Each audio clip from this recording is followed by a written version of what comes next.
Welcome to the Learning Pines YouTube. We hope this video helps. You start by confirming two essentials. Your iPhone has tethering enabled and the cable is working.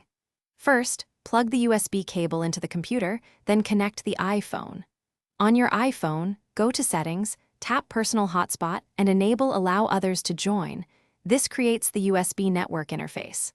Once done, make sure Wi-Fi and Bluetooth are off on the computer to force the USB route, because that avoids routing conflicts and gives a stable connection.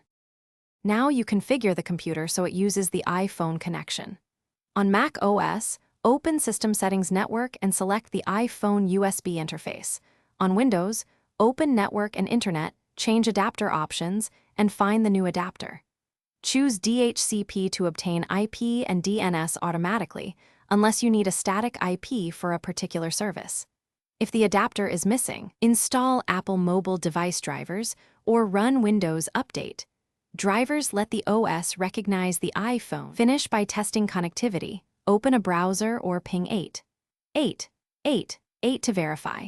If pages are slow, unplug and replug the USB cable, then toggle Personal Hotspot. This clears transient routing issues. Make sure the iPhone showed the trust prompt and you tap Trust. Without that, the computer won't access the network. If it still fails, restart both devices. A reboot reloads drivers and network services. One key tip: always authorize the USB trust. Thanks for watching. Consider subscribing if we helped you.